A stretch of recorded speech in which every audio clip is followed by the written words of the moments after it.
ಮೈಸೂರು ವಿಶ್ವವಿದ್ಯಾನಿಲಯದ ಸೆನೆಟ್ ಸದಸ್ಯರು ಆದ ಶಿಬಿರ್ ಸರ್ ಅವರೇ, ITI ಕಾಲೇಜಿನ ಪ್ರಾಂಶುಪಾಲರಾದ ಕಲೀಂ ಸರ್ ಅವರೇ, ಪ್ರಾಥಮಿಕ ಪ್ರೌಢಶಾಲೆಗಳ ಮುಖ್ಯ ಶಿಕ್ಷಕರೇ, ಎಲ್ಲ ಶಿಕ್ಷಕರೇ, ಪೋಷಕರೇ, ಮಕ್ಕಳೇ, ನನ್ನ ಮಾತು ಯಾರಿಗೆ ಅರ್ಥ ಆಗ್ತಾ ಇಲ್ಲ? ಕೈ ಇದೆ, ಅರ್ಥ ಆಗ್ತಾ ಇಲ್ಲ, ಅರ್ಥ ಆಗ್ತಾ ಇಲ್ಲ, ಯಾರಿಗೆ ಕೈ ಎತ್ತೀನಿ?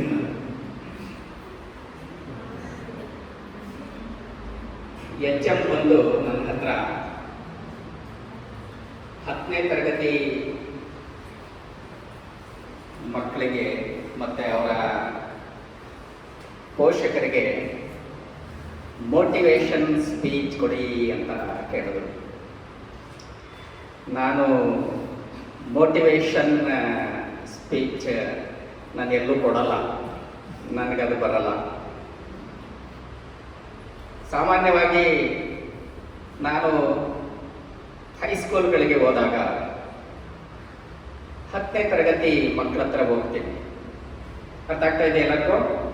ಎಲ್ಲರಿಗೂ ಕೇಳಿಸ್ತಾ ಇದೆಯಾ?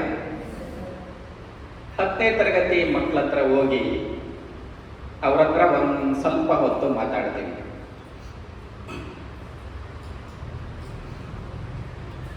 ಯಾಕೆ ನಾನು 10ನೇ ತರಗತಿ ಮಕ್ಕಳ ಹತ್ರ ಹೋಗ್ತೀನಿ ಅಂದರೆ, 8ನೇ ತರಗತಿ ಮಕ್ಕಳ ಹತ್ರ ಹೋಗಿ ನಾನು ಮಾತಾಡಲ್ಲ, 9ನೇ ತರಗತಿ ಮಕ್ಕಳ ಹತ್ರ ಹೋಗಿ ಮಾತಾಡಲ್ಲ. ಮಾತಾಡಬಾರ್ದು ಅವ್ರ ಜೊತೆಗೆ ಅಂತ ಏನೂ ಇಲ್ಲ, ನನಗೆ ಅಷ್ಟೊಂದು ಟೈಮ್ ಇಲ್ಲ. ಮೈಸೂರು ನಗರ ಉತ್ತರ ವಲಯದಲ್ಲಿ 125 ಸ್ಕೂಲ್ಗಳಿವೆ, ಹೈಸ್ಕೂಲ್ಗಳು, ಸ್ಟೇಟ್ ಸಿಲೆಬಸ್ ಇರುವಂಥವು. ಒಂದು 11 ICSE ಸಿಲೆಬಸ್ ಸ್ಕೂಲ್ ಇದ್ದಾವೆ, 1-2 IGCSE ಶಾಲೆಗಳಿದ್ದಾವೆ. ಅಷ್ಟೂ ಶಾಲೆಗಳಿಗೆ ಹೋಗಿ ಎಲ್ಲ ಮಕ್ಕಳನ್ನು ರೀಚ್ ಆಗೋಕ್ಕೆ ನನ್ನ ಕೈಲಿ ಆಗಲ್ಲ. ನಾನು ಯಾವ ಶಾಲೆಗೆ ಭೇಟಿ ಕೊಡ್ತೀನಿ ಆ ಶಾಲೆಗೆ ಹೋಗಿ ತಕ್ಷಣ ನಾನು 10ನೇ ತರಗತಿ ಮಕ್ಕಳ ಹತ್ರ ಹೋಗಿ ಅವ್ರ ಜೊತೆ ಏನಾದರೂ ಒಂದಷ್ಟು ಮಾತಾಡುವಂಥ ಪ್ರಯತ್ನವನ್ನು ನಾನು ಮಾಡ್ತೀನಿ. ಯಾರು ಎದ್ದು ನಿಲ್ಬಾರ್ದು. ಮಗು ನಿನ್ನ ಪಾಠಕ್ಕೆ, ನಿನ್ನ 10ನೇ ತರಗತಿ ಅಲ್ವಾ, ನೀನು ಕೂತ್ಕೊಂಡ್ಬಿಡು ಸುಮ್ಮನೆ. ಯಾವಾಗಲೂ ವಿದ್ಯಾರ್ಥಿಗಳು ಹೇಗಿರ್ಬೇಕಪ್ಪ ಅಂದರೆ, ಯಾರಾದರೂ ಬಂದರೆ ಕಣ್ಣು ಅವ್ರ ಕಡೆ ಹೊರಡಬಾರ್ದು, ಯಾರಾದರೂ ಎದ್ದು ಆಚೆ ಹೋದರೆ ಅವ್ರ ಕಡೆನೂ ಕಣ್ಣು ಹೊರಡಬಾರ್ದು, ನೋಡಬಾರ್ದು. ನಿಮ್ಮ ಎದುರುಗಡೆ ನಿಂತು ಯಾರಾದರೂ ಮಾತಾಡ್ತಾರೆ ಅಂದರೆ ವಿದ್ಯಾರ್ಥಿಗಳಿಗೆ ಮಾತ್ರ, ಪೋಷಕರಿಗೆ ಇದು ಅನ್ವಯ ಆಗಲ್ಲ. ನೀವು ನನಗಿಂತ ಬುದ್ಧಿವಂತರಿದ್ದೀರಿ, ದೊಡ್ಡವರಿದ್ದೀರಿ, ನನ್ನ ಮಕ್ಕಳಿಗೆ ಮಾತ್ರ ನಾನು ಹೇಳ್ತಾ ಇರುವಂಥದ್ದು. ನಿಮ್ಮ ಎದುರುಗಡೆ ಯಾರಾದರೂ ಬಂದು ನಿಂತು ಮಾತಾಡ್ತಾರೆ ಅಂದರೆ ಅವರು ನಿಮಗಿಂತ ದೊಡ್ಡವರು ಇರ್ತಾರೆ, ನಿಮಗಿಂತ ಒಂದು ಸ್ವಲ್ಪ ಜಾಸ್ತಿ ತಿಳ್ಕೊಂಡವ್ರು ಇರ್ತಾರೆ. ಅವ್ರ ಮಾತುಗಳನ್ನ ಕೇಳಿಸ್ಕೋಬೇಕು. ನೀವು ಟೀಚರ್ಸು ನಿಮ್ಮ ಕ್ಲಾಸ್ ರೂಮ್ಗೆ ಎಂಟ್ರ್ ಆದ ತಕ್ಷಣ ನೀವು ಎದ್ದು ನಿಲ್ತೀರಿ, ಅವ್ರಿಗೆ ಸಲ್ಯೂಟ್ ಮಾಡ್ತೀರಿ. ಸಲ್ಯೂಟ್ ಮಾಡೋದು ಬೇಕಾಗಿಲ್ಲ, ಎದ್ದು ನಿಲ್ತೀರಿ. ಅವ್ರು ಬಂದಾಗಲೂ, ಆಮೇಲೆ ಅವರು ಆಚೆ ಹೋಗುವಾಗಲೂ. ಯಾಕಪ್ಪ ಅಂದರೆ ನೀವು ಅವ್ರಿಗೆ ಕೊಡುವಂಥ ರೆಸ್ಪೆಕ್ಟ್ ಅದು. ಯಾಕೆ ಅವ್ರಿಗೆ ರೆಸ್ಪೆಕ್ಟ್ ಕೊಡಬೇಕು ಅಂದರೆ, ಅವರು ನಿಮಗಿಂತ ಜಾಸ್ತಿ ತಿಳ್ಕೊಂಡಿದ್ದಾರೆ, ನಿಮಗಿಂತ ಜಾಸ್ತಿ ಓದ್ಕೊಂಡಿದ್ದಾರೆ, ನಿಮಗೆ ಪಾಠ ಮಾಡ್ತಾರೆ. ನಿಮಗೆ ಪಾಠ ಮಾಡೋ ಟೀಚರ್ಸ್ ಏನೇನು ಓದ್ಕೊಂಡಿದ್ದಾರೆ ಅಂತ ನಿಮಗೆ ಗೊತ್ತಿರಬೇಕು. ನಮ್ಮ ಟೀಚರು ಒಬ್ಬರು ಮಿಸ್ ಬಂದರು ಅಂದರೆ, ಒಬ್ಬರು ಸರ್ ಬಂದರು ಅಂದರೆ ಹೈಸ್ಕೂಲ್ಗೆ, ಅವರು MA B.Ed ಮಾಡಿರ್ತಾರೆ, ಬೇಸಿಕಲಿ BA B.Ed ಮಾಡಿರ್ತಾರೆ, BSc B.Ed ಮಾಡಿರ್ತಾರೆ, MA MSc PhD ಮಾಡಿರ್ತಾರೆ. ತುಂಬ ಓದ್ಕೊಂಡು ಅವರು ನಿಮ್ಮ ಮುಂದೆ ಬಂದು ಪಾಠ ಮಾಡೋಕ್ಕೆ ಹೇಳ್ತಾರೆ. ಆ ಕಾರಣಕ್ಕೆ ನೀವು ಅವರಿಗೆ ರೆಸ್ಪೆಕ್ಟ್ ಕೊಡಬೇಕು. ಯಾರೇ ಭಾಷಣ ಮಾಡಲಿ, ನಿಮ್ಮ ಸರ್ ಭಾಷಣ ಮಾಡಲಿ, ನಿಮ್ಮ HM ಮಾತಾಡಲಿ, ನಿಮ್ಮ ಸರ್ ಮಾತಾಡಲಿ, ಒಂದು ಪದನೂ ಆಚೆ ಈಚೆ ಹೋಗದಂಗೆ ಕೇಳಿಸ್ಕೋಬೇಕು. ನಮ್ಮ ಅನುಭವನ ನಿಮ್ಮ ಜೊತೆ ಹೇಳ್ಕೊತೀವಿ ನಾವು, ಮತ್ತೊಮ್ಮೆ ಅದು ಸಿಗೋದಿಲ್ಲ. ಮೊದಲು ಆಲಿಸುವಂಥದ್ದನ್ನು ನಾವು ಏನು ಮಾತಾಡ್ತೀವಿ ಅದನ್ನು ಕೇಳಿಸ್ಕೊಳ್ಳುವಂಥದ್ದನ್ನು ಮಕ್ಕಳು ಕಲ್ತ್ಕೊಂಡ್ರೆ ಒಂದು 50% ಪ್ರಾಬ್ಲಮ್ಗಳು ಸಾಲ್ವ್ ಆದಂಗೆ. 10ನೇ ತರಗತಿ ಮಕ್ಕಳ ಹತ್ರ ನಾನು ಯಾಕೆ ಹೋಗಿ ಮಾತಾಡ್ತೀನಿ ಅಂದರೆ, 10ನೇ ತರಗತಿ ನಿಮ್ಮ ಭವಿಷ್ಯವನ್ನು ರೂಪಿಸುವಂತಹ ವರ್ಷ. ನಿಮಗೆ ನೀವು ಯಾವ ಥರ ಫೀಲ್ ಮಾಡಬೇಕು ಅಂದರೆ, ನಾನು ಈ ಸಲ SSLC, ನಾನು 10th ಸ್ಟ್ಯಾಂಡರ್ಡ್, ನನಗೆ ಈ ವರ್ಷ ಬಹಳ ಮುಖ್ಯವಾದ ವರ್ಷ. ಈ ವರ್ಷ ನಾನು ಚೆನ್ನಾಗಿ ಓದಿ ಪಾಸಾದರೆ ಮುಂದೆ ನನ್ನ ಭವಿಷ್ಯ ಚೆನ್ನಾಗಿರ್ತದೆ. ಈ ವರ್ಷ ನಾನು ಸರಿಯಾಗಿ ಓದಲಿಲ್ಲ ಅಂದರೆ, ನಾನು ಫೇಲ್ ಆದರೆ ನನ್ನ ಭವಿಷ್ಯ ಹಾಳಾಗ್ತದೆ. ಅದು ನಿಮ್ಮ ಮನಸ್ಸಿಗೆ ಬಂದ್ಬಿಡ್ಬೇಕು. ನಾನು 9th ಸ್ಟ್ಯಾಂಡರ್ಡ್ ಸ್ಟೂಡೆಂಟ್ ಅಲ್ಲ, ನಾನು 8th ಸ್ಟ್ಯಾಂಡರ್ಡ್ ಸ್ಟೂಡೆಂಟ್ ಅಲ್ಲ.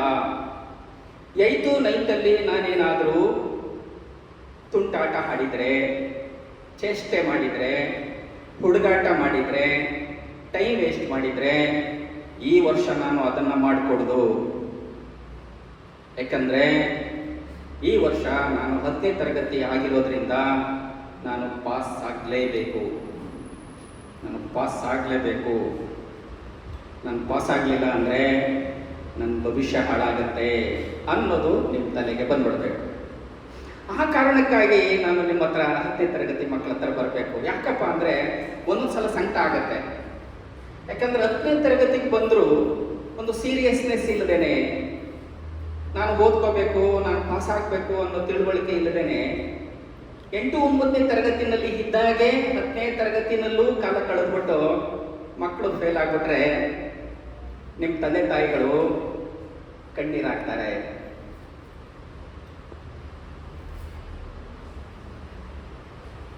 ಒಂದು ಮಗು SSLCನಲ್ಲಿ ಪಾಸ್ ಆದರೆ, ಒಂದು ಮಗು SSLCನಲ್ಲಿ ಜಾಸ್ತಿ ಸ್ಕೋರ್ ಮಾಡಿದ್ರೆ, ರ್ಯಾಂಕ್ ತಗೊಂಡ್ರೆ, ಆ ಮಗು ತಂದೆ ತಾಯಿನ ವೇದಿಕೆ ಮೇಲೆ ಕರೆದು ಸನ್ಮಾನ ಮಾಡಿದ್ರೆ ಅವ್ರಿಗೆ ಬಹಳ ಖುಷಿ ಆಗುತ್ತೆ,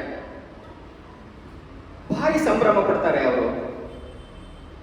ಆದರೆ ಸಂಭ್ರಮ ಪಡೋ ಆ ಪೋಷಕರ ಆ ಮಗುವಿನ ಹತ್ತಿರ ಫೇಲಾದ ಒಂದು ಮಗು ನಿಂತಿದ್ರೆ, ಆ ಫೇಲಾದ ಮಗುವಿನ ತಂದೆ ತಾಯಿ ಇದ್ರೆ ಅದನ್ನು ನೋಡಿದ್ರೆ ಅವ್ರಿಗೆ ಏನು ಅನ್ಸುತ್ತೆ ಅಂದರೆ, ನನ್ನ ಮಗಳು ಪಾಸಾಗಿದ್ರೆ, ನನ್ನ ಮಗನೂ ಪಾಸಾಗಿದ್ರೆ ನಾವು ಕೂಡ ಅವ್ರ ಥರ ಸಂಭ್ರಮ ಪಡ್ಬೋದಾಗಿತ್ತು, ನಾವು ಕೂಡ ಅವ್ರ ಥರ ಖುಷಿ ಪಡ್ಬೋದಾಗಿತ್ತು. ಕೇಳ್ತಾರೆ ನಿಮ್ಮ ಅಪ್ಪ ಅಮ್ಮ ಮಗಳನ್ನ ಅಥವಾ ಮಗನನ್ನ, ಯಾಕೋ ಕಂದ ನೀನು ಫೇಲ್ ಆದೆ, ಯಾಕೋ ಮಗನೇ ನೀನು ಫೇಲ್ ಆದೆ, ನಾನು ನಿನಗೇನಪ್ಪ ಕಡಿಮೆ ಮಾಡಿದ್ದೆ, ನಾನು ಭಾಳ ಕಷ್ಟಪಡ್ತಾ ಇದ್ದೆ, ನಾನು ಕೂಲಿ ಮಾಡ್ತಾ ಇದ್ದೆ, ನಾನು ಆಟೋ ಓಡಿಸ್ದೆ, ನಾನು ಗ್ಯಾರೇಜಲ್ಲಿ ಕೆಲಸ ಮಾಡಿದೆ, ನಾನು ಬಾರ್ ಬೆಂಡಿಂಗ್ ಮಾಡಿದೆ, ನಾನು ವೆಲ್ಡಿಂಗ್ ಮಾಡಿದೆ, ನಾನು ಗಾರೆ ಕೆಲಸ ಮಾಡಿದೆ, ಲಾರಿ ಓಡಿಸ್ದೆ, ನಾನು ಕೂಲಿ ಮಾಡಿದೆ, ನಿನಗೆ ಹುಷಾರು ತಪ್ಪಿತು ಅಂದರೆ ಆಸ್ಪತ್ರೆ ಕರ್ಕೊಂಡೋದೆ, ಡಾಕ್ಟ್ರಿಗೆ ತೋರಿಸ್ದೆ, ನಿನ್ನನ್ನು ಒಂದು ಮೆಸ್ಕೋ ಅಂತ ಸ್ಕೂಲಿಗೆ ಸೇರಿಸ್ದೆ, ಫೀಸ್ ಕಟ್ಟಿದೆ, ನಿನ್ನ ಬಟ್ಟೆ ಬೇಕು ಅಂದಾಗಲೆಲ್ಲ ಕೊಡಿಸ್ದೆ, ನಿನಗೆ ಬೆಳಗಿನ ತಿಂಡಿ, ಮಧ್ಯಾಹ್ನ ಊಟ, ರಾತ್ರಿ ಊಟ ಎಲ್ಲನೂ ಕೊಟ್ಟೆ. ನಾನು ನಿನ್ನಮ್ಮ ಹಸ್ಕೊಂಡಿದ್ರು ನೀನು ಚೆನ್ನಾಗಿರ್ಲಿ ಅಂತಂದ್ಬಿಟ್ಟು ನಿಮ್ಗೆ ಇಷ್ಟೆಲ್ಲ ಮಾಡೋದ್ನಲ್ಲ, ಯಾಕಪ್ಪ ನೀನು ಫೇಲ್ ಆದೆ ಅಂತ ನಿಮ್ಮ ಅಪ್ಪ ಅಮ್ಮ ಪ್ರಶ್ನೆ ಮಾಡಿದ್ರೆ, ನಿಮ್ಮ ಅಪ್ಪ ಅಮ್ಮ ಕಣ್ಣೀರು ಹಾಕಿದ್ರೆ ನಿಮಗೆ ಭಾಳ ಸಂಕಟ ಆಗುತ್ತೆ. ಅದರ ನೋವು, ಫೇಲಾದ ಮಕ್ಕಳಿಗೆ ನೋವು ಯಾವಾಗ ಗೊತ್ತಾಗ್ತದೆ ಅಂತಂದರೆ, ಒಂದು 8-9 ವರ್ಷ ಆಗಬೇಕು, ಇನ್ನೊಂದು 8-9 ವರ್ಷ ಆಗಬೇಕು. ಈಗ ನಿಮಗೆ 15 ವರ್ಷ. ನಾನು ನಿಮ್ಮನ್ನೆಲ್ಲ ಒಳ್ಳೆ ಮಕ್ಕಳು ಅಂತ ಭಾವಿಸಿದ್ದೀನಿ, ನಾನು ಹೇಳೋ ಮಾತಿನೆಲ್ಲ ನೀವು ಕೇಳಿಸ್ಕೊತಾ ಇದ್ದೀರಿ ಅಂತ ಅಂದ್ಕೊಂಡಿದ್ದೀನಿ. ಅಂದ್ಕೊಳ್ಳಬೇಡ್ವಾ? ನೀವು ಯಾರು ನನ್ನನ್ನು ಒಳ್ಳೊಳಗೆ ಬೈಕೋತಾ ಇಲ್ವಾ? ಅಯ್ಯೋ ನಮ್ಮ ಟೀಚರು ಪ್ರತಿದಿನ ನಮಗೆ ಬುದ್ಧಿವಾದ ಹೇಳ್ತಾ ಇದ್ರು, ಇವ್ರು ಯಾರೋ ಒಬ್ಬರು ಹೊಸದಾಗಿ ಬಂದ್ಬಿಟ್ಟಿದ್ದಾರೆ, ಇವ್ರಿಗೆ ಮಾಡಕ್ಕೆ ಬೇರೆ ಕೆಲಸ ಇಲ್ಲ, ಎಷ್ಟು ಅಂತ ಈ ರೀತಿ ಮಾತುಗಳನ್ನ ಕೇಳಿಸ್ಕೊಳ್ಳೋದು, ಟೈಮ್ ವೇಸ್ಟ್ ಮಾಡ್ಕೊಳ್ಳೋದು ಅಂತ ಯಾರಾದ್ರೂ ಅನ್ಕೋತಾ ಇದ್ರೆ ಮಕ್ಕಳ ಇರ್ತಾನೆ. ಮಾತಾಡಲ್ಲ ನಾನು ಹಾಗಾದ್ರೆ? ಎಸ್. ಒಬ್ಬ ವಿದ್ಯಾರ್ಥಿ ಅಥವಾ ಆ ಮಗು ಹೆಣ್ಮಗು ಆಗಲಿ ಅಥವಾ ಗಂಡು ಮಗು ಆಗಲಿ, ಮೊದಲು ನಾವು ನೆನಪಿಸ್ಕೊಳ್ಬೇಕಾಗಿರೋದು ನನ್ನ ಅಪ್ಪ ಅಮ್ಮನ್ನ. ಒಂದ್ಸಲ ನಿಮ್ಮ ತಂದೆ ತಾಯಿಗಳನ್ನ ನಿಮ್ಮ ಕಣ್ಮುಂದೆ ನೀವು ತಂದ್ಕೋಬೇಕು. ಬೆಳಿಗ್ಗೆ ತಿಂಡಿ ಮಾಡಿ ಮಧ್ಯಾಹ್ನ ಬಾಕ್ಸ್ ತರ್ತೀರಿ, ಊಟ ಮಾಡುವಾಗ ಆ ಅನ್ನನ ಕೈಯಲ್ಲಿ ಇಟ್ಕೊಂಡು ನೆನಪು ಮಾಡಬೇಕು. ಇದು ನಮ್ಮ ಅಪ್ಪ ಅಮ್ಮ ಕೂಲಿ ಮಾಡಿ ನಮಗೆ ಊಟ ಕೊಟ್ಟಿದೆ. ನಮ್ಮಮ್ಮ, ನನ್ನಪ್ಪ ನನಗೆ ಬಟ್ಟೆ ಹೊಲಿಸ್ಕೊಟ್ಟಿದೆ, ನನಗೆ ಫೀಸ್ ಕಟ್ಟಿದೆ, ನನ್ನನ್ನು ಶಾಲೆಗೆ ಸೇರಿಸಿದೆ. ಸ್ಕೂಲ್ ಬಿಡಿಸಿ ನನ್ನ ಅಪ್ಪ ಅಮ್ಮ ನನ್ನನ್ನು ಕೂಲಿಗೆ ಹಾಕಿಲ್ಲ, ಬದಲಾಗಿ ನನ್ನನ್ನು ಸ್ಕೂಲಿಗೆ ಸೇರಿಸಿದ್ದಾರೆ. ಒಂದು RCC ಬಿಲ್ಡಿಂಗಿನ ಕೆಳಗಡೆ ನಾನು ಕೂತಿದ್ದೀನಿ. ಅಲ್ಲಿ ನಮ್ಮಪ್ಪ ಏನು ಕೆಲಸ ಮಾಡ್ತಾ ಇದೆಯೋ, ನಮ್ಮಮ್ಮ ಏನು ಕೆಲಸ ಮಾಡಿದೆಯೋ, ನಮ್ಮಪ್ಪ ಟೈಮಿಗೆ ಸರಿಯಾಗಿ ಊಟ ಮಾಡಿದಾರೋ, ಊಟ ಮಾಡಿಲ್ವೋ, ನನ್ನ ತಂದೆ ನನ್ನ ತಾಯಿ ಒಳ್ಳೆ ಬಟ್ಟೆ ಹಾಕ್ಕೊಂಡಿದ್ದಾರೋ, ಹಾಕ್ಕೊಂಡಿಲ್ವೋ, ಅವ್ರಿಗೆ ಎಷ್ಟೇ ಕಷ್ಟ ಆದ್ರೂ ನನಗೆ ಏನೆಲ್ಲ ಸೌಲಭ್ಯಗಳು ಬೇಕೋ ಎಲ್ಲ ಸೌಲಭ್ಯಗಳನ್ನು ನನ್ನ ಅಪ್ಪ ಅಮ್ಮ ನನಗೆ ಒದಗಿಸ್ಕೊಟ್ಟಿದ್ದಾರೆ. ನಾನು ಮಾಡಬೇಕಾಗಿರೋ ಕೆಲಸ ಇಷ್ಟೇ. ಏನಂದ್ಕೋಬೇಕು ನಾವು? ಯಾತಕ್ಕೋಸ್ಕರ ಇಷ್ಟೆಲ್ಲ ಸೌಲಭ್ಯಗಳನ್ನ ಕೊಟ್ಟಿರೋದು? ನಮ್ಮ ಅಪ್ಪ ಅಮ್ಮ ಯಾರಾದರೂ ಹುಡುಗ ಮಾತಾಡ್ರಪ್ಪ ಬೆಸ್ಟ್ ಪರ್ಫಾರ್ಮರ್ ಅಂತೇಳಿ, ಔಟ್ ಸ್ಟ್ಯಾಂಡಿಂಗ್ ಪರ್ಫಾರ್ಮರ್ ಅಂತ ಹೇಳಿ ಎಲ್ಲ ಹೆಣ್ಮಕ್ಳ ತಗೊಂಡ್ರಲ್ಲಪ್ಪ, ಯಾರು ಹುಡುಗ ಬರಲೇ ಇಲ್ವಲ್ಲ. ಈಗ ನಾನು ಹೇಳುತ್ತಲ್ಲಪ್ಪ, ಯಾವಾಗ ಮೈ ಮುರಿತಾ ಇದ್ದಾನೆ ಅವನು, ಯಾಕೋ ಯಾರಾದರೂ ಒಬ್ಬ ಹುಡುಗ ಎದ್ದಿಟ್ಕೊಂಡು ನನ್ನ ಮಾತು ನಿಮ್ಗೆ ಅರ್ಥ ಆಗ್ತಾ ಇದೆ ಅಂತ ನನಗೆ ಗೊತ್ತಾಗ್ಬೇಕಲ್ಲ. ಯಾತಕ್ಕೋಸ್ಕರ ತಂದೆ ತಾಯಿ ಇಷ್ಟೆಲ್ಲ ಕಷ್ಟಪಡ್ತಾರೆ ಅನ್ನೋದನ್ನ ಹೇಳಪ್ಪ. ಯಾಕಂದ್ರೆ ನಿಮ್ಮ ತಂದೆ ತಾಯಿ ನಿಮ್ಮ ಪಕ್ಕದಲ್ಲೇ ಕೂತಿದ್ದಾರೆ, ಅವ್ರಿಗೆ ಗೊತ್ತಾಗ್ಬೇಕು.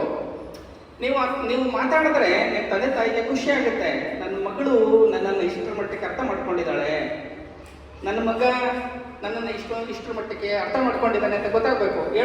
ಹೇಳೋ ಅದು ಅವನ ಮುಂದೆ ಇರೋನು ಹೇಳೋ, ಮಾತಾಡೋ. ಸ್ಮಾರ್ಟ್ ಇದೆಯಾ ನೀನು?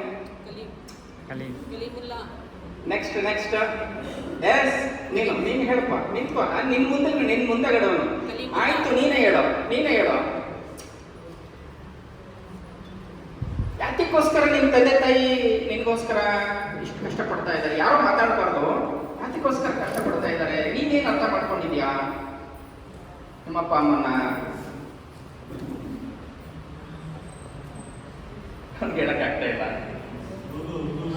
ಬೇಡ, ಕನ್ನಡದಲ್ಲೇ ಮಾತಾಡ್ಲಿ. ಆಮೇಲೆ ಒಂದು ಕಿವಿ ಮಾತು ಏನಪ್ಪ ಅಂದ್ರೆ, ಪೇರೆಂಟ್ಸ್ಗೆ ಮತ್ತೆ ಮಕ್ಕಳಿಗೆ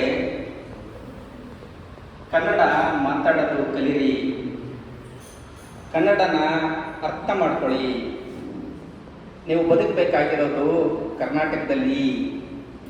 ನೀವು ಕುರಾನ್ ಓದಿ, ಅರೇಬಿಕ್ ಕಲೀರಿ, ಉರ್ದು ಮಾತಾಡಿ. ಆದರೆ ನಿಮ್ಮ ಭವಿಷ್ಯ ಇರೋದು ಈ ರಾಜ್ಯದಲ್ಲಿ ಕನ್ನಡದ ಮೇಲೆ. ಇಂಗ್ಲಿಷು ಕಲೀರಿ. ನೋಡಿ, 6,000 ಮಕ್ಕಳು SSLC ಪರೀಕ್ಷೆ ಬರೆದ್ರು ಹೋದ್ಸಲ. 6,000ದಲ್ಲಿ 2,060 ಮಕ್ಕಳಲ್ಲಿ ಕನ್ನಡದಲ್ಲಿ 1,050 ಮಕ್ಕಳು ಫೇಲ್ ಆಗಿದ್ದಾರೆ. 1,300 ಮುಸ್ಲಿಂ ಮಕ್ಕಳಲ್ಲಿ 1,050 ಮಕ್ಕಳು ಕನ್ನಡದಲ್ಲಿ ಫೇಲ್ ಆಗಿದ್ದಾರೆ. ಎಷ್ಟು ಸುಲಭದ ಪರೀಕ್ಷಾ ಪದ್ಧತಿ ಇದೆ. ನಾವೇ 20 ನಂಬರ್ ಕೊಟ್ಬಿಡ್ತೀವಿ ನಿಮಗೆ FAಗಳಲ್ಲಿ, ಇಂಟರ್ನಲ್ ಮಾರ್ಕ್ಸ್ ಅಂತ ಹೇಳಿ 18, 19, 20 ನಂಬರ್ನ ಕೊಟ್ಬಿಡ್ತೀವಿ. ಇನ್ನೊಂದು 30 ನಂಬರ್ನ ನೀವು ಕನ್ನಡ ಭಾಷೆನಲ್ಲಿ ತಗೊಳ್ಳಿಕ್ಕೆ ಸಾಧ್ಯ ಆಗಿಲ್ಲ ಅಂದರೆ ಅದು ಒಬ್ಬ ವಿದ್ಯಾರ್ಥಿ ತನಗೆ ತಾನೇ ಮಾಡ್ಕೊಳ್ತಕ್ಕಂಥ ಅವಮಾನ. ಹೋಗ್ಲಿ, ನಿನಗೆ ನಾನು ಮಾತಾಡೋದು ಅರ್ಥ ಆಗ್ತಾ ಇದೆಯಪ್ಪ? ನೀನು ಮಾತಾಡೋದು ಬೇಡ. ಅರ್ಥ ಆಗ್ತಾ ಇದೆಯಾ? ಅರ್ಥ ಆಗ್ತಾ ಇಲ್ವಾ? ಆಗ್ತಾ ಇದೆ. ಕೂತ್ಕೋ. ಹಾಗಾಗಿ ಆದಷ್ಟು ಶಾಲೆಯಲ್ಲಿ ಇರುವಾಗ ಪಾಠ ಕೇಳಿ. ಇಂಗ್ಲಿಷ್ ಮೀಡಿಯಂ ಶಾಲೆ ಅಂದಾಗ ಇಂಗ್ಲಿಷ್ನಲ್ಲಿ ನಿಮಗೆ ಪಾಠ ಮಾಡ್ತಾರೆ, ಕೇಳಿಸ್ಕೊಳ್ಳಿ, ಭಾಷೆ ಕಲ್ತ್ಕೊಳ್ಳಿ. ಇಂಟರ್ನ್ಯಾಷನಲ್ ಲ್ಯಾಂಗ್ವೇಜ್ ಅದು ಬೇಕು. ನಾವು ಓದಿ ಆದಮೇಲೆ ಬರೀ ಕರ್ನಾಟಕದಲ್ಲೇ ಇರ್ತೀವಿ ಅಂತ ಅಂದ್ಕೊಳಕ್ಕಾಗಲ್ಲ, ಅಬ್ರಾಡ್ಗೆ ಹೋಗ್ಬೇಕಾಗ್ತದೆ. ಸೊ ಇಂಟರ್ನ್ಯಾಷನಲ್ ಲ್ಯಾಂಗ್ವೇಜ್ ಅದು ಇಂಗ್ಲಿಷ್ ನಾವು ಚೆನ್ನಾಗಿ ಕಲ್ತ್ಕೊಳ್ಬೇಕು. ಆದರೆ ಈ ರಾಜ್ಯದಲ್ಲಿ ಹುಟ್ಟಿ ಬೆಳೆದು ನನಗೆ ಒಂದು ಕನ್ನಡದಲ್ಲಿರೋ ಬೋರ್ಡನ್ನು ಓದಕ್ಕೆ ಬರಲ್ಲ, ಇನ್ನೊಬ್ಬರ ಜೊತೆಗೆ ಕನ್ನಡದಲ್ಲಿ ಕಾನ್ವರ್ಸೇಷನ್ ಮಾಡೋಕ್ಕೆ ಬರಲಿಲ್ಲ ಅಂತಂದಾಗ ಅದು ತಪ್ಪಾಗ್ತದೆ ಮಕ್ಕಳ. ಹಾಗೆ ಮಾಡೋದು ಬೇಡ. ಆದಷ್ಟು ಬೇಸಿಕ್ಸ್ ಏನಿದೆ ಕನ್ನಡದಲ್ಲಿ, ಬೇಸಿಕ್ ಕಾಂಪಿಟೆನ್ಸೀಸ್ ಏನಿದೆ, ಸರಳವಾಗಿ ಮಾತಾಡ್ತಕ್ಕಂಥ ಸಾಧ್ಯವಾದಷ್ಟು. ಮೊನ್ನೆ ಒಬ್ಬರು ತಮಿಳುನಾಡವರು IAS CEO ಬಂದಿದ್ದಾರೆ ಸರ್, ನಮ್ಮ ಜಿಲ್ಲಾ ಪಂಚಾಯತ್ಗೆ ಚೀಫ್ ಎಕ್ಸಿಕ್ಯೂಟಿವ್ ಆಫೀಸರ್. ಅವರು ತಮಿಳಿಯನ್ನು. ಅವರು ಒಂದು ಮೀಟಿಂಗ್ ಮಾಡಿದ್ರು. ನಮ್ಮಲ್ಲೇ ಯಾರೋ ಒಬ್ಬರು ಇಂಗ್ಲೀಷಲ್ಲಿ ಅವರಿಗೆ ಉತ್ತರ ಕೊಡೋದಕ್ಕೆ ಸ್ಟಾರ್ಟ್ ಮಾಡಿದ್ರು. ನಿಮಗೋಸ್ಕರ ಅವರು ಬೆವರು ಸುರಿಸ್ತಾರೆ.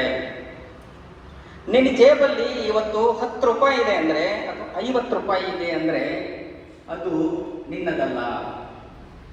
ನಿನ್ನಪ್ಪ ಕೂಲಿ ಮಾಡಿದ್ದು, ನಿನ್ನಪ್ಪ ಆಟೋ ಓಡಿಸಿದ್ದು, ನಿನ್ನಪ್ಪ ಗಾರೆ ಕೆಲಸ ಮಾಡೋದು, ನಿನ್ನಪ್ಪ ಯಾವುದೋ ಅಂಗಡಿನಲ್ಲಿ ಬಾರ್ ಬೆಂಡಿಂಗ್ ಮಾಡೋದು, ವೆಲ್ಡಿಂಗ್ ಮಾಡೋದು, ಗಾರೆ ಕೆಲಸ ಮಾಡೋದು, ಆಟೋ ಓಡಿಸೋದು, ಲಾರಿ ಓಡಿಸೋದು, ಅಥವಾ ಅವರು ಒಂದು ಪ್ರೈವೇಟ್ ಕಂಪನಿ ಗವರ್ನಮೆಂಟ್ ಕೆಲಸದಲ್ಲೇ ಇರಲಿ, ನಿನ್ನಪ್ಪ ಓದಿ ಒಂದು ಕೆಲಸ ತಕ್ಕೊಂಡು ಪ್ರತಿನಿತ್ಯ ದುಡಿತಾ ಇರೋದ್ರಿಂದ ತಾನೇ ಅವರು ಸಂಪಾದನೆ ಮಾಡ್ತಾ ಇರೋದು. ನಿನಗೆ 1000 ರೂಪಾಯಿ ಕೊಟ್ಬಿಟ್ಟು ತಗೊಂಡೋಗೋ ಮಗನೇ ಅಂತ ಅಂದ್ಬಿಟ್ಟು 1000 ರೂಪಾಯಿ ಕೊಟ್ಬಿಟ್ರೆ ಈಸ್ಕೊಂಡು ಜೇಬ್ಗೆ ಹಾಕೊಂಡು ಖರ್ಚು ಮಾಡೋದಲ್ಲ ಬೇಕಾಬಿಟ್ಟಿಯಾಗಿ. ನೀನು ಯೋಚನೆ ಮಾಡಬೇಕು, ಆ 1000 ರೂಪಾಯಿನ ಈಸ್ಕೊಂಡು ಇದು ನನ್ನ ಅಪ್ಪ ದುಡ್ದದ್ದು, ಇದು ನನ್ನದಲ್ಲ. ನಾನು ಒಂದೊಂದು ರೂಪಾಯಿಯೂ ಕೂಡ ನನ್ನ ಅಪ್ಪಂದಾಗಿರೋದ್ರಿಂದ ನಾನು ಈ ಹಣನ ಖರ್ಚು ಮಾಡಬೇಕು ಅಂದರೆ ಬಹಳ ಎಚ್ಚರಿಕೆಯಿಂದ ಖರ್ಚು ಮಾಡಬೇಕು. ನಾನು ದುಡ್ದಾದ್ಮೇಲೆ ನೀನು ಇಷ್ಟ ಬಂದಾಗ ನಿನ್ನ ಹಣನ ನೀನು ಖರ್ಚು ಮಾಡ. ನೀವೆಲ್ಲ ತಂದೆ ತಾಯಿಗಳನ್ನ ತುಂಬ ಪ್ರೀತಿಸ್ತೀರಾ ದ್ವೇಷಿಸ್ತೀರಾ? ತುಂಬ ಪ್ರೀತಿಸ್ತೀರಿ, ತುಂಬ ಇಷ್ಟಪಡ್ತೀರಿ. ನಿನ್ನಮ್ಮ ನಿನ್ನಪ್ಪನ್ನ ಇಷ್ಟಪಡ್ತೀರಾ? ಅವ್ರಿಗೆ ಊಟ ಹಾಕ್ತೀರಿ ದೊಡ್ಡವರಾದ್ಮೇಲೆ. ಅವ್ರ ವಯಸ್ಸಾಗ್ತದಲ್ಲಪ್ಪ, ನಿನ್ನಪ್ಪನಿಗೆ ವಯಸ್ಸಾಗತ್ತೆ, ನಿನ್ನಮ್ಮನಿಗೆ ವಯಸ್ಸಾಗತ್ತೆ, ನೀನು ದೊಡ್ಡವಳಾಗ್ತಾ ಇರ್ತೀಯಾ, ನೀನು ದೊಡ್ಡವನಾಗ್ತಾ ಇರ್ತೀಯಾ, ನಿಮ್ಮ ಅಪ್ಪನಿಗೆ ವಯಸ್ಸಾಗ್ತಾ ಇರ್ತದೆ, ಅಮ್ಮನಿಗೆ ವಯಸ್ಸಾಗ್ತಾ ಇರ್ತದೆ. ಸಾಕ್ತೀರಾ ನಿಮ್ಮ ಅಪ್ಪ ಅಮ್ಮನ? ಸಾಕ್ತೀರಾ ಅಥವಾ ಆಚೆ ಹಾಕ್ಬಿಡ್ತೀರಾ? ಬೇಡ, ಅವ್ರನ್ನ ಎಲ್ಲರನ್ನೂ ಆಚೆ ಹಾಕ್ಬಿಡಿ, ಅವ್ರನ್ನ ಸಾಕೋದು ಬೇಡ. ಅವ್ರಿಗೆ ಯಾಕೆ ಊಟ ಹಾಕ್ಬೇಕು? ಸಾಕ್ತೀರಾ? ಗ್ಯಾರಂಟಿ? ಹಾಗಾದ್ರೆ ಮೈಸೂರಿನಲ್ಲೇ ಎಷ್ಟೋ ಕಡೆ ವೃದ್ಧಾಶ್ರಮಗಳಿದ್ದಾವೆ, ಆರ್ಫನೇಜ್ ಹೋಮ್, ವೃದ್ಧಾಶ್ರಮಗಳಿದ್ದಾವೆ. ಮಗ ಅಬ್ರಾಡಲ್ಲಿ ಇರ್ತಾನೆ, ದುಬೈನಲ್ಲಿ ಇರ್ತಾನೆ, ಜರ್ಮನಿನಲ್ಲಿ ಇರ್ತಾನೆ. ಅಪ್ಪ ಅಮ್ಮನ ಸಾಕಕ್ಕಾಗದೇ ವೃದ್ಧಾಶ್ರಮಕ್ಕೆ ಹೋಗಿ ಸೇರಿಸ್ಬಿಟ್ಟು ಒಂದು ತಿಂಗಳಿಗೆ ಒಂದು 50,000 ಕೊಟ್ಬಿಡ್ತೀನಿ ನಾನು. ನನ್ನಮ್ಮ ಇಲ್ಲೇ ಇರಲಿ, ನನ್ನಪ್ಪ ಇಲ್ಲೇ ಇರಲಿ, ಅವ್ರಿಗೆ ಊಟ ತಿಂಡಿ ಏನು ಬೇಕೋ ಅದೆಲ್ಲ ನೋಡ್ಕೊಳ್ಳಿ, ನಾನು ಜೊತೆಯಲ್ಲಿ ಇಟ್ಕೊಳ್ಳೋಕ್ಕಾಗಲ್ಲ ಅಂದ್ಬಿಟ್ಟು ಸೇರಿಸ್ಬಿಟ್ಟಿರ್ತಾರೆ. ನೀವು ಹಾಗೆ ಮಾಡ್ತೀರಾ? ಮಾಡಲ್ಲ. ಕೋವಿಡ್ ಟೈಮಲ್ಲಿ ನನ್ನ ಫ್ರೆಂಡೇ, ಅವನು ಜರ್ಮನಿನಲ್ಲಿದ್ದಾನೆ. ಅವನು ಸಾಫ್ಟ್ವೇರ್ ಇಂಜಿನಿಯರ್. ಕೇಳಿಸ್ಕೊಂಬು, ಸಾಫ್ಟ್ವೇರ್ ಇಂಜಿನಿಯರ್ ಅವನು. ನೀನೇ ಕಣಮ್ಮ ಪುಟಿ, ಮುಂದೆಗಡೆ ಅವಳು ಫ್ರೆಂಡ್, ಅವಳ ಆ ಕಡೆ ನೋಡ್ತಾಳೆ. ಜರ್ಮನಿನಲ್ಲಿದ್ದಾನೆ ಅವನು. ಅವರಪ್ಪ ಪೊಲೀಸ್. ಒಬ್ಬ ಸಣ್ಣ ಹುದ್ದೆ ಅದು. ಒಬ್ಬ ಪೊಲೀಸ್ ತನ್ನ ಮಗನನ್ನು ಓದಿಸಿ ಒಬ್ಬ ಸಾಫ್ಟ್ವೇರ್ ಇಂಜಿನಿಯರ್ ಮಾಡಿ ಮಕ್ಕಳನ್ನು ಸಾಕಬೇಕು. ಕೂಲಿ ಮಾಡಿಬಿಟ್ಟು ಅಪ್ಪ ಅಮ್ಮ ನಿಮಗೆ ಊಟ ಹಾಕ್ತಾರೆ, ಕಷ್ಟಪಟ್ಟು ದುಡಿದು ನಿಮಗೆ ಬಟ್ಟೆ ಕೊಡಿಸ್ತಾರೆ, ಸ್ಕೂಲಿಗೆ ಸೇರಿಸ್ತಾರೆ. ವಯಸ್ಸಾದ ತಂದೆ ತಾಯಿಗಳನ್ನೇ ನೀನು ನೋಡ್ಕೊಳಕ್ಕಾಗಲಿಲ್ಲ ಅಂದಮೇಲೆ ನಿನ್ನನ್ನು ಯಾಕೆ ಸಾಕಬೇಕು? ಏನು ಪ್ರಯೋಜನ ನಾವು ಮಕ್ಕಳಾಗಿ ಹುಟ್ಟಿ?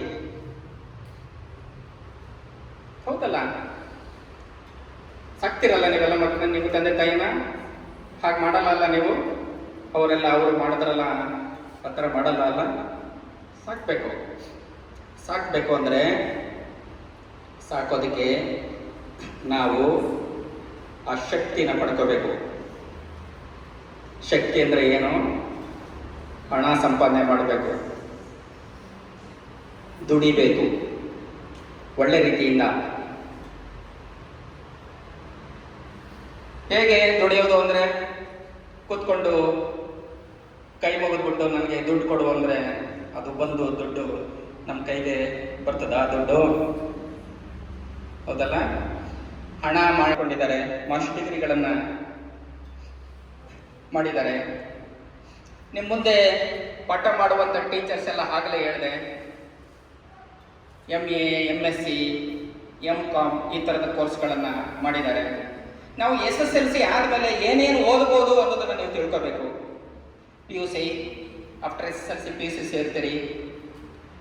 PUCಗೆ ನೀವು ಆರ್ಟ್ಸ್, ಕಾಮರ್ಸ್, ಸೈನ್ಸ್ ಕಾಮನ್ ಆಗಿ ಈ ಥರದ ಕಾಂಬಿನೇಷನ್ಗಳನ್ನ ತಗೋತೀರಿ. PUC ಆದಮೇಲೆ ಒಂದು 3 ವರ್ಷ ಡಿಗ್ರಿ ಇರ್ತದೆ. ಆಮೇಲೆ B.Ed, MA, MCom, MSc ಇವುಗಳನ್ನ ಮಾಡ್ಬೋದು. PUCನಲ್ಲಿ ಏನಾದರೂ ನೀವು ಸೈನ್ಸ್ ತಗೊಂಡ್ರೆ CET ಎಕ್ಸಾಮ್ ಬರೀತೀರಿ. CET ಎಕ್ಸಾಮ್ ಬರೆದ ಮೇಲೆ ಇಂಜಿನಿಯರಿಂಗ್ ಕೋರ್ಸ್ಗಳಿಗೆ ಸೇರ್ತೀರಿ ನೀವು.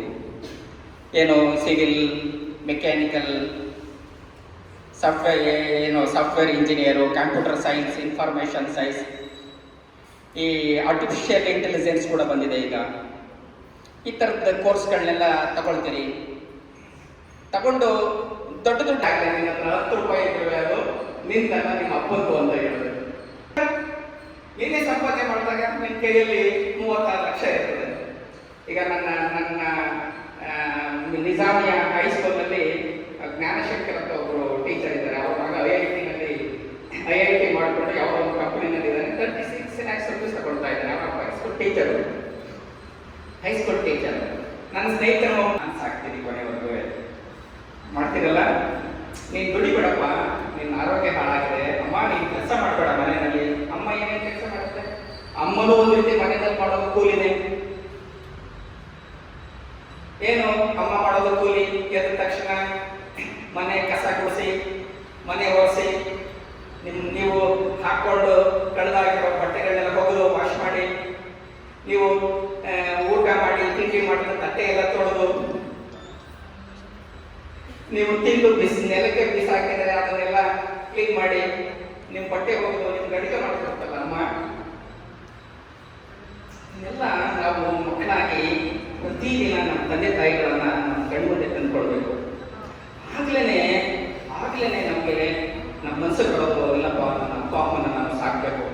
ನನ್ನ ಅಪ್ಪ ಅಮ್ಮನ ನಾನು ಸಾಕಬೇಕು ಅಂದರೆ ನಾನು ಓದಿ ಒಂದು ವ್ಯಕ್ತಿ ಆಗಬೇಕು. ನೀನು ಮುಂದೆ ಏನೇ ಕೋರ್ಸ್ಗಳನ್ನ ಮಾಡೋ, ಅದೆಲ್ಲದಕ್ಕೂ ಬೇಸಿಕ್ ಅಂತಂದರೆ SSLC. ಶಾಲೆಯಲ್ಲಿ ನಾನು ಓದಿ ದೊಡ್ಡ ವ್ಯಕ್ತಿ ಆಗಿದ್ದೀನಿ, ಕೈ ತುಂಬ ಸಂಬಳ ತಗೋತಾ ಇದ್ದೀನಿ, ಕಾರಲ್ಲಿ ಓಡಾಡ್ತಾ ಇದ್ದೀನಿ, ಬೂಟ್ ಎಲ್ಲ ಹಾಕೋತಾ ಇದ್ದೀನಿ. ನನ್ನ ಕೈಯಲ್ಲಿ ತುಂಬ ಹಣ ಇದೆ ನೋಡಿ, ಎಷ್ಟೊಂದು ಫೀಲ್ ಮಾಡ್ಬೋದು.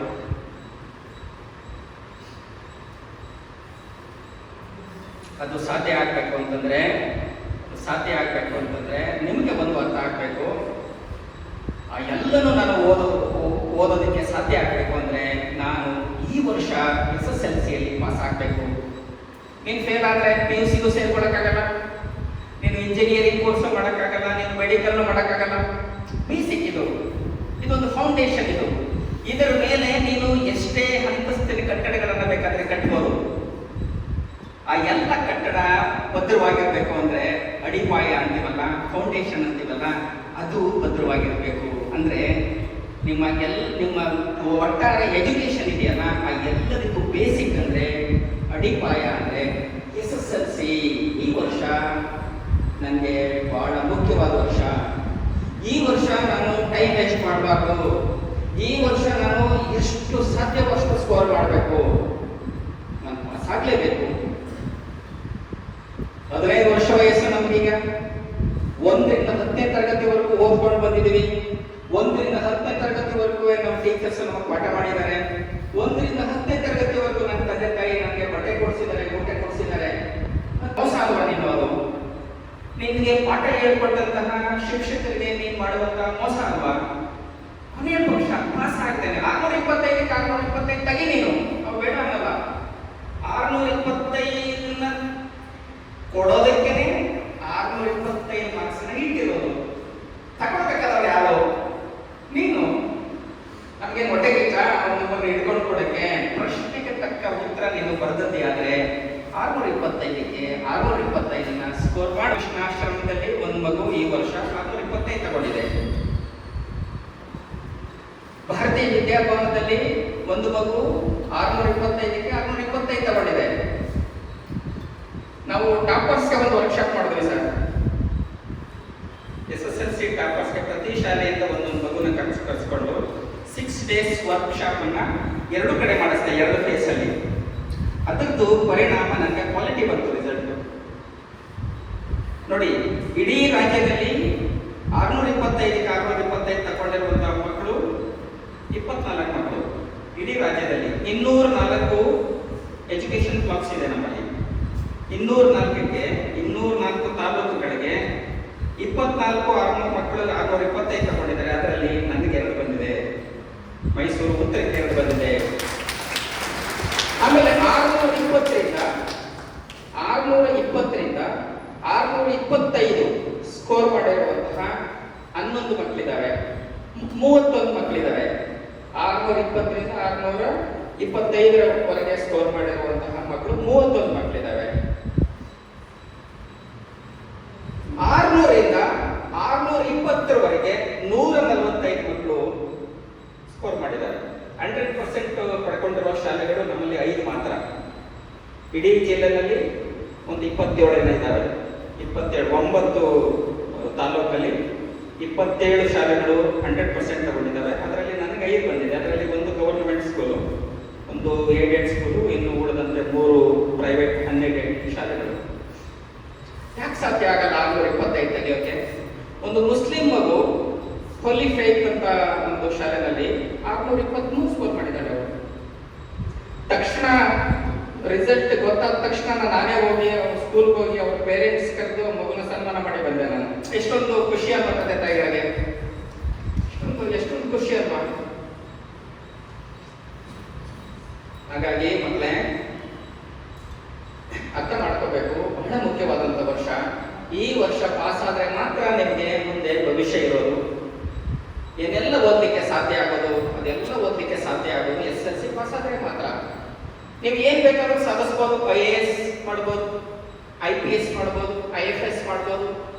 UPSC ಅಂತ ಒಂದು ಪರೀಕ್ಷೆ ನಡೆಸುವಂತಹ ನ್ಯಾಷನಲ್ ಲೆವೆಲ್ ನಲ್ಲಿ ಒಂದು ಸಂಸ್ಥೆ ಇದೆ, ಯೂನಿಯನ್ ಪಬ್ಲಿಕ್ ಸರ್ವಿಸ್ ಕಮಿಷನ್ ಅಂತೇಳಿ, UPSC. ಅದರ ಬ್ರಾಂಚಸ್ ಪ್ರತಿ ಸ್ಟೇಟ್ ಅಲ್ಲಿ ಇರ್ತದೆ. KPSC ಕರ್ನಾಟಕದಲ್ಲಾದ್ರೆ, ಆಂಧ್ರದಲ್ಲಿ ಅದು APSC, ತಮಿಳುನಾಡಲ್ಲಿ ಅದು TPSC. ಈ ತರ ಸ್ಟೇಟ್ ಲೆವೆಲ್ ಆಫೀಸರ್ಸ್ ಅನ್ನ ಸೆಲೆಕ್ಟ್ ಮಾಡೋದಕ್ಕೆ ಪಬ್ಲಿಕ್ ಸರ್ವಿಸ್ ಕಮಿಷನ್ಗಳು ಅಂತ ಇರ್ತವೆ. ನ್ಯಾಷನಲ್ ಲೆವೆಲ್ ಅಲ್ಲಿ ಇಡೀ ಇಂಡಿಯಾದಲ್ಲಿ UPSC ಅಂತ ಇದೆ, ಯೂನಿಯನ್ ಪಬ್ಲಿಕ್ ಸರ್ವಿಸ್ ಕಮಿಷನ್ ಅಂತ ಹೇಳಿ. ಆ ಪರೀಕ್ಷೆಗಳನ್ನ ಪಾಸ್ ಮಾಡಬೇಕು ಅಂತಂದ್ರೆ, ಆ ಪರೀಕ್ಷೆ ತಕ್ಕೋಬೇಕು ಅಂತಂದ್ರೆ ಎನಿ ಡಿಗ್ರಿ ಅಂತ ಕೇಳ್ತಾರೆ. ಎನಿ ಡಿಗ್ರಿ ಅಂತಂದ್ರೆ ಬ್ಯಾಚುಲರ್ ಡಿಗ್ರಿ, BA ಆಗ್ಬೋದು, BSc ಆಗ್ಬೋದು, BCom ಆಗ್ಬೋದು, BE ಬ್ಯಾಚುಲರ್ ಆಫ್ ಇಂಜಿನಿಯರಿಂಗ್ ಆಗ್ಬೋದು, MBBS ಕೂಡ ಒಂದು ಡಿಗ್ರಿನೇ. ಎನಿ ಡಿಗ್ರಿ ಅಂದಾಗ ಆ ಡಿಗ್ರಿಗಳನ್ನ ತಕ್ಕೊಂಡಿದ್ರೆ ನಾವು ಆ ಎಕ್ಸಾಮ್ ಅನ್ನ ತಗೊಳ್ಳೋದಕ್ಕೆ ನಾವು ಎಲಿಜಿಬಿಲಿಟಿ ಇರ್ತದೆ ನಮಗೆ, ಅವಾಗ ತಗೋಬಹುದು. 1,000 ಪೋಸ್ಟ್ ಕಾಲ್ ಮಾಡ್ತಾರೆ IAS, ಒಂದು 10 ಲಕ್ಷ ಜನ ಎಕ್ಸಾಮ್ ತಗೋತಾರೆ. ಪೋಸ್ಟ್ ಎಷ್ಟು ಇರ್ತದೆ? ಬರೀ 1,000 ಜನ. ಕಾಂಪಿಟೇಟರ್ಸ್ ಎಷ್ಟು ಜನ? ನಾನು ಸುಮ್ಮನೆ ಒಂದು ಅಂದಾಜಿನಲ್ಲಿ ಹೇಳ್ತಾರೆ, ಲಕ್ಷ ಜನ ಪರೀಕ್ಷೆ ಬಂದಾಗ ಬರೀ 1,000 ಮಕ್ಕಳು ಮಾತ್ರ ಸೆಲೆಕ್ಟ್ ಆಗ್ತಾರೆ. ಅಂದ್ರೆ ಆ 1000 ಮಕ್ಕಳು ಯಾರಾಗಿರ್ತಾರೆ ಅಂತಂದ್ರೆ ಅವರು ಅತೀ ಬುದ್ಧಿವಂತರಾಗಿರ್ತಾರೆ, ಅವರು ಚೆನ್ನಾಗಿ ಓದ್ಕೊಂಡವರಾಗಿರ್ತಾರೆ, ತುಂಬಾ ಜಾಸ್ತಿ ಜನರಲ್ ನಾಲೆಡ್ಜ್ ಪಡ್ಕೊಂಡಿರ್ತಾರೆ. ಅವರು ಟೈಮ್ ವೇಸ್ಟ್ ಮಾಡಲ್ಲ, ಅವರು ಟೈಮ್ಗೆ ಇಂಪಾರ್ಟೆನ್ಸ್ ಕೊಡ್ತಾರೆ, ಅವರು ಅರ್ಧ ಗಂಟೆನೂ ಟೈಮ್ ವೇಸ್ಟ್ ಮಾಡಲ್ಲ. ಟೈಮ್ ವೇಸ್ಟ್ ನೀವು ಒಂದು ಆಲೋಚನೆ ಮಾಡಬೇಕು. ಯಾವ್ದಾದ್ರು ಹಬ್ಬ ಆದ್ರೆ ನೀವು 3 ದಿನ ಶಾಲೆಗೆ ಬರಲ್ಲ. ಯಾವ್ದಾದ್ರು ಮನೆಯಲ್ಲಿ ಊಟ ಇದೆ ಅಂದ್ರೆ ನೀವು 3 ದಿನ ತಪ್ಪಿಸ್ಕೊಳ್ತೀರಿ. ಯಾರಾದ್ರೂ ನೆಂಟರದು ಮದುವೆ ಇದೆ ಅಂದ್ರೆ, ಎಂಗೇಜ್ಮೆಂಟ್ ಇದೆ ಅಂದ್ರೆ, ಮ್ಯಾರೇಜ್ ಇದೆ ಅಂದ್ರೆ ನಿಮ್ಮ ಅಪ್ಪ ಅಮ್ಮ ನಿಮ್ಮನ್ನ ಕರೀತಾರೆ, ಹೋಗಿ ಬಂದ್ಬಿಡೋಣ ಬಾ. 3 ದಿನ ಸ್ಕೂಲ್ಗೆ ಹೋಗ್ಲಿಲ್ಲ ಅಂತಂದ್ರೆ ಏನು ಆಗ್ಬಿಡಲ್ಲ, ನಿಮ್ಮ HM ನಾನು ಹೇಳ್ತೀನಿ. HM ಫೋನ್ ಮಾಡ್ಬಿಟ್ಟು, ಮಿಸ್ ನಮ್ಮ ಮಗುನ ನಾವು ಯಾವುದೋ ಒಂದು ಮದುವೆ ಇದೆ, ಎಂಗೇಜ್ಮೆಂಟ್ ಇದೆ, ಕರ್ಕೊಂಡು ಹೋಗ್ತಾ ಇದ್ದೀನಿ, 3 ದಿನ ಬರೋಕ್ಕಾಗಲ್ಲ. ಆವಾಗ ನೀವು ಹೇಳ್ಬೇಕು, ಇಲ್ಲ ನಿಮ್ಮ ಜೊತೆ ನಾನು ಬರಲ್ಲ, ಯಾಕಂದ್ರೆ ನನಗೆ ಆ ಫಂಕ್ಷನ್ಗಿಂತ ನನಗೆ ಶಾಲೆ ಮುಖ್ಯ, ನನಗೆ ಕ್ಲಾಸ್ ಮುಖ್ಯ. ನಾನು ಇವತ್ತು ಶಾಲೆಗೆ ಹೋಗ್ಲಿಲ್ಲ ಅಂದ್ರೆ ನನಗೆ 1 ದಿನ ನನಗೆ ಪಾಠ ಹೋಗುತ್ತೆ. 6 ಜನ ಟೀಚರ್ಸು ಪಾಠ ಮಾಡೋದನ್ನು ನಾನು ಕೇಳ್ಕೊಳಕ್ಕಾಗಲ್ಲ. ನನಗೆ 10 ಮಾರ್ಕ್ಸು ಕಡಿಮೆ ಆಗ್ತದೆ. 10 ಮಾರ್ಕ್ಸ್ ಕಡಿಮೆ ಆದರೆ ನನಗೆ ಒಂದು ಒಳ್ಳೆ ಕಾಲೇಜಲ್ಲಿ ಸೀಟ್ ಸಿಗಲ್ಲ. ಹಾಗಾಗಿ ಪರೀಕ್ಷೆ ಬರೆಯೋನು ನಾನು ನಿಮ್ಮ ಜೊತೆ ಫಂಕ್ಷನ್ಗೆ ಬರಲ್ಲ, ನೀವು ಹೋಗಿ ಬನ್ನಿ ಅಂತ ನಿಮ್ಮ ತಂದೆ ತಾಯಿಗಳಿಗೆ ಹೇಳಿ ತಂದೆ ತಾಯಿ ಖುಷಿ ಪಡ್ತಾರೆ. ನನ್ನ ಮಗನಿಗೆ ಇಷ್ಟೊಂದು ಬುದ್ಧಿ ಬಂದಿದೆಯಲ್ಲ ಓದೋದ್ರ ಬಗ್ಗೆ, ಸ್ಕೂಲ್ಗೆ ಹೋಗೋದ್ರ ಬಗ್ಗೆ, ನನ್ನ ಮಗುಗೆ ಇಷ್ಟೊಂದು ತಿಳುವಳಿಕೆ ಬಂದಿದೆಯಲ್ಲ ಅಂತಂದ್ಬಿಟ್ಟು, ಆಯ್ತಪ್ಪ ನೀನು ಸ್ಕೂಲ್ಗೆ ಹೋಗು ಅಂತಂದ್ಬಿಟ್ಟು ಸ್ಕೂಲ್ಗೆ ಕಳಿಸ್ತಾರೆ. ಪೇರೆಂಟ್ಸ್ ಯಾರು ದೊಡ್ಡವರು ಇದ್ದೀರಿ, ನಿಮ್ಮಲ್ಲಿ ಕೈ ಮುಗಿದು ಬೇಡ್ಕೊಳ್ಳೋದು ಏನಪ್ಪ ಅಂತಂದ್ರೆ, ನೀವು ನಿಮ್ಮ ಮಕ್ಕಳನ್ನ ಅರ್ಧ ದಿನನೂ ಶಾಲೆಗೆ ತಪ್ಪಿಸ್ತೇನೆ ಶಾಲೆ ಕಳಿಸಿ. ಮನೆಯಲ್ಲಿ ನಿಮ್ಮ ಮಗುಗೆ ಓದೋದಕ್ಕೆ ಒಂದು ಒಳ್ಳೆಯ ವಾತಾವರಣನ ಕ್ರಿಯೇಟ್ ಮಾಡಿಕೊಡಿ. ಮಗು ಓದ್ತಾ ಇದೆ ಅಂತಂದ್ರೆ ನೀವು ಟಿವಿ ಆನ್ ಮಾಡ್ಕೊಂಡು ಕೂರ್ಬೇಡಿ. ನಿಮ್ಮ ಮಗು ಓದ್ತಾ ಇದೆ ಅಂತಂದ್ರೆ ನೀವು ಆದಷ್ಟು ಅವನಿಗೆ ಡಿಸ್ಟರ್ಬ್ ಮಾಡಬೇಡಿ, ಗಲಾಟೆ ಮಾಡಬೇಡಿ. ಮನೆಯಲ್ಲಿ ಚಿಕ್ಕ ಮಕ್ಳು ಇರ್ತಾರೆ, ಏಜ್ ಆದವ್ರು ಇರ್ತಾರೆ. ಎಕ್ಸಾಮ್ ಹತ್ರ ಬರ್ತಾ ಇದೆ ಅಂತಂದ್ರೆ ನಿಮ್ಮ ಮನೆಯಲ್ಲಿ ಕೇಬಲ್ ತೆಗೆಸಿ, ಟಿವಿನ ಆನ್ ಮಾಡಲೇಬೇಡಿ. ಯಾಕಂದ್ರೆ ನಿಮ್ಮ ಮಗುವಿನ ಓದಿಗಿಂತ, ನಿಮ್ಮ ಮಗುವಿನ ಭವಿಷ್ಯಕ್ಕಿಂತ ನಿಮಗೆ ಏನು ಮುಖ್ಯ ಅಲ್ಲ. ಪೇರೆಂಟ್ಸ್ಗೆ ಅದೊಂದು ಕಿವಿ ಮಾತು. ಜೊತೆಗೆ ಏನೇ ಫಂಕ್ಷನ್ ಇದ್ರು ನಿಮ್ಮ ಜೊತೆಗೆ ನಿಮ್ಮ ಮಕ್ಕಳನ್ನ ಕರ್ಕೊಂಡು ಹೋಗ್ಬೇಡಿ. ಫಸ್ಟ್ ನೀವು ಸ್ಕೂಲ್ಗೆ ಹೋಗು ಅಂತ ಹೇಳಿ. ಆದಷ್ಟು ಮಕ್ಕಳು ಮನೆಯಲ್ಲಿ ಓದ್ಕೋತಾ ಇದ್ದಾರಾ ಅನ್ನೋದ್ರ ಕಡೆಗೆ ನಿಗಾ ಮಾಡಿ ಗಮನಿಸಿ. ನನ್ನ ಮಗು ಓದ್ಕೋತಾ ಇದೆಯಾ, ಓದ್ಕೋತಾ ಇಲ್ವಾ, ನಿದ್ರೆ ಮಾಡ್ತಾ ಇದ್ದಾಳ, ಬೆಳಿಗ್ಗೆ ಬೇಗ ಎದ್ದಿಲ್ವಾ, ಮೇಲಿಗೆ ಎಷ್ಟೊತ್ತವರೆಗೂ ಓದ್ತೀರಿ ರಾತ್ರಿ ಹೊತ್ತು? ಯಾರಾದ್ರೂ ಒಬ್ಬ ಹೇಳವ, ರಾತ್ರಿ ಎಷ್ಟು ಗಂಟೆವರೆಗೂ ಓದ್ಕೋತೀಯಾ? ನೀನೇ ಹೇಳಬಿಟ್ಟಿ, ನಿನ್ ತಂದೆ ಪಕ್ಕದಲ್ಲಿ ಕೂತಿದೆಯಲ್ಲ, ರಾತ್ರಿ ಎಷ್ಟೊತ್ತವರೆಗೂ ಎಚ್ಚರವಾಗಿರ್ತೀಯ ನೀನು? ಅಥವಾ 8 ಗಂಟೆಗೆ ಊಟ ಮಾಡಿಬಿಟ್ಟು ಮಲಗಿಬಿಡ್ತೀಯ? ಎಷ್ಟಪ್ಪ? 10 o'clock. ಬೆಳಿಗ್ಗೆ ಎಷ್ಟು ಗಂಟೆಗೆ ಹೇಳ್ತೀಯ?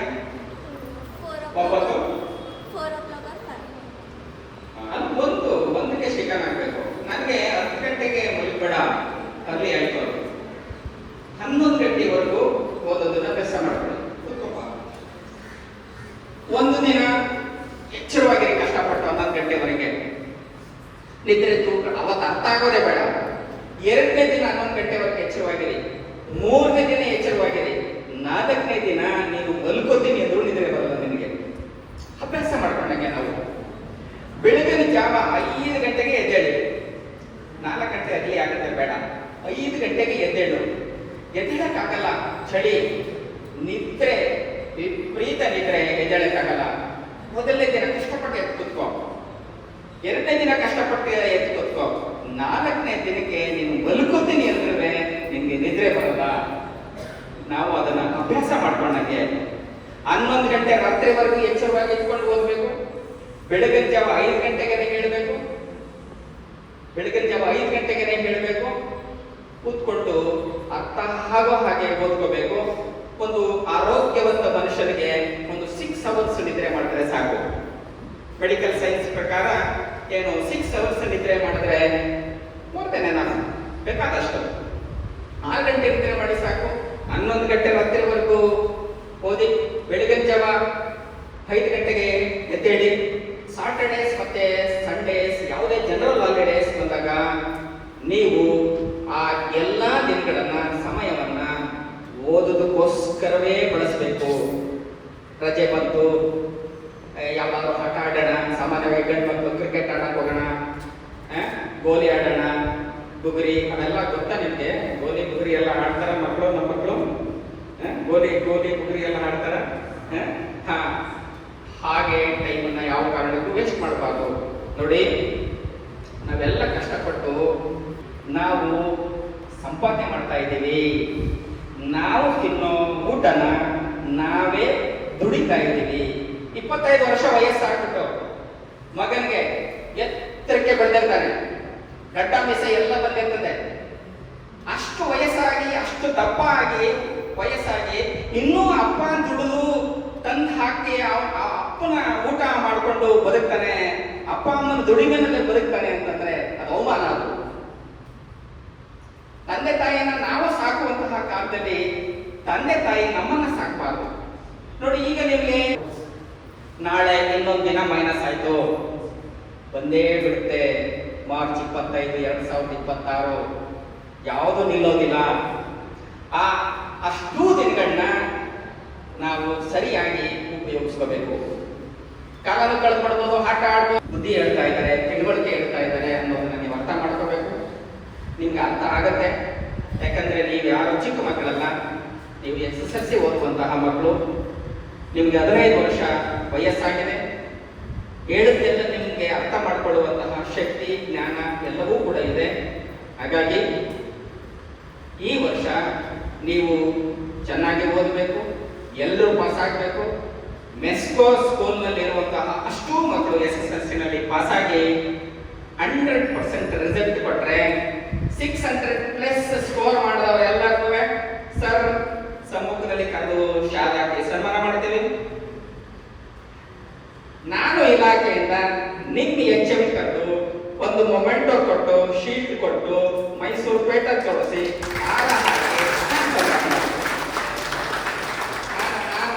ಅವ್ರನ್ನ ಸನ್ಮಾನ ಮಾಡ್ತೀವಿ. ಇಲಾಖೆಯಿಂದ ನಾವೆಲ್ಲ ಸೇರ್ಕೊಂಡು ತುಂಬಾ ಜಾಸ್ತಿ ಸಾಧನೆ ಮಾಡ್ತಿರಲ್ಲ ನೀವು, ನಿಮ್ಮನ್ನ ಕರೆದು ಸನ್ಮಾನ ಮಾಡ್ತೀವಿ.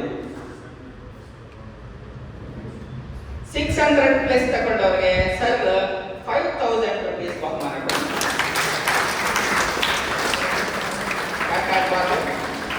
ಯಾಕಾಗ್ಬಾರ್ದು. ಹಾಗಾಗಿ ನಿಮ್ಗೆ ಎಷ್ಟು ಅರ್ಥ ಆಗಿದೆಯೋ ನನಗೆ ಗೊತ್ತಿಲ್ಲ. ನನಗೆ ಯಾವುದೋ ಒಂದು ವೇದಿಕೆ ಮೇಲೆ ಮೈಕ್ ಹಿಡ್ಕೊಂಡು ಎಲ್ಲೋ ಒಂದು ಕಡೆ ನಿಂತ್ಕೊಂಡು ಮಾತಾಡೋದು ಬಹಳ ಕಷ್ಟ. ನಾನು ಅದಕ್ಕೆ ಕೆಳಗಡೆ ಶಿಫ್ಟ್ ಆಗೋಣ ಅಂತ ನಾನು ಓಡಾಡ್ತಾ ಇರಬೇಕು. ಮೈಕಲ್ಲಿ ನಾನು ಮಾತಾಡಲ್ಲ. ಸಾಮಾನ್ಯವಾಗಿ ಆ ಮಕ್ಕಳ ಜೊತೆ ಮಾತಾಡಿದ್ರೆ ತುಂಬ ಕಂಫರ್ಟಬಲ್ ಆಗಿ ಮಾತಾಡಲಿಕ್ಕೆ ಸಾಧ್ಯ ಆಗ್ತಕ್ಕಂಥದ್ದು. ವೇದಿಕೆ ಮೇಲೆ ನಿಂತ್ಕೊಂಡು ಮಾತಾಡಿದಾಗ ಒಂಥರ ಭಾಷಣ ಆಗ್ಬಿಡ್ತದೆ ಅದು. ಹಾಗಾಗಿ ನಿಮಗೆ ಒಳ್ಳೆಯದಾಗಲಿ ಅನ್ನೋ ಕಾರಣಕ್ಕೆ ನಾವು ಈ ಕಾರ್ಯಕ್ರಮನ ಮಾಡಿರೋದು. ನೀವೆಲ್ಲ ಅರ್ಥ ಮಾಡ್ಕೊಳ್ತೀರಿ, ನಿಮಗೆ ತಿಳುವಳಿಕೆ ಇದೆ. ಪೋಷಕರು ಅವ್ರಿಗೂ ಕೂಡ ಅರಿವಾಗಲಿ, ನಮ್ಮ ಮಕ್ಕಳನ್ನ ಸ್ಕೂಲಿಗೆ ಕಳಿಸ್ಬೇಕಪ್ಪ, ಅವ್ರನ್ನ ತಪ್ಪಿಸ್ಕೊಳ್ಳೋಂಗೆ ಮಾಡಬಾರ್ದು, ಅವ್ರು ಪಾಸ್ ಆಗಲಿ ಅನ್ನೋದು ಪೋಷಕರಿಗೂ ಒಂದು ತಿಳುವಳಿಕೆ ಇರಬೇಕು ಅಂತ ಅಂದ್ಕೊಂಡು ನಿಮ್ಮನ್ನ ಕರೆಸಿ ಅಕ್ಕಪಕ್ಕನೆ ಕೂರಿಸಿ ನಾವು ಇಷ್ಟೆಲ್ಲ ಹೇಳುವಂಥ ಕೆಲಸವನ್ನು ನಾವು ಮಾಡಿದ್ದೀವಿ. ಹಾಗಾಗಿ ಎಷ್ಟು ಮಟ್ಟಿಗೆ ನೀವು ಇದನ್ನು ರಿಸೀವ್ ಮಾಡಿದ್ರು ನನಗೆ ಗೊತ್ತಿಲ್ಲ. ಒಂದು 50% ಮಕ್ಕಳೇ ರಿಸೀವ್ ಮಾಡಿದ್ರು ನಾನಿಲ್ಲಿ ಬಂದು ಮಾತಾಡೋದಕ್ಕೆ ಅದನ್ನು ನಾನು ಒಂದು ದೊಡ್ಡ ಸಕ್ಸಸ್ ಅಂತ ನಾನು ಭಾವಿಸ್ತೀನಿ. ನಾವು ಏನಾದ್ರು ಒಂದು ಪ್ರಯತ್ನ ಮಾಡಿದಾಗ ಆ ಪ್ರಯತ್ನ ಒಂದಷ್ಟು ಮಕ್ಕಳು ರೀಚ್ ಆದರೂ ಗೋಲನ್ನು ಅಂತಂದರೆ ಅದೊಂದು ಒಂದು ದೊಡ್ಡ ಸಕ್ಸಸ್ ಅದು. ಹಾಗಾಗಿ ಉದ್ದೇಶ ಒಂದೇ, ನಿಮ್ಗೆ ಒಳ್ಳೇದಾಗಬೇಕು ಅಂತ, ಮಕ್ಕಳು ಚೆನ್ನಾಗಿ ಅವರ ಭವಿಷ್ಯವನ್ನು ರೂಪಿಸ್ಕೊಳ್ಬೇಕು ಅಂತ ಈ ಒಂದು ಕಾರ್ಯಕ್ರಮವನ್ನು ಆಲೋಚನೆ ಮಾಡಿ ಆಯೋಜನೆ ಮಾಡಿದಂಥ ಈ ಶಾಲಾ ಆಡಳಿತ ಮಂಡಳಿಯವರಿಗೆ ಮತ್ತು ನನ್ನ ಮಾತನ್ನು ಅದೆಷ್ಟು ಅರ್ಥ ಆಗಿದೆಯೋ ಗಮನ ಇಟ್ಟು ಕೇಳಿಸ್ಕೊಂಡಂತಹ ಮಕ್ಕಳಿಗೆ ಮತ್ತು ಅವರ ಒಟ್ಟಿಗೆ ಸಹನೆಯಿಂದ ಕೇಳಿಸ್ಕೊಂಡಂತಹ ಪೋಷಕರಿಗೆ ಹೃತ್ಪೂರ್ವಕವಾದಂತಹ ಅಭಿನಂದನೆಗಳನ್ನು ಸಲ್ಲಿಸಿ ವಂದನೆಗಳನ್ನು ಸಲ್ಲಿಸಿ ನನ್ನ ಮಾತಿಗೆ ವಿರಾಮ ಹೇಳ್ತೇನೆ. Thank you very much.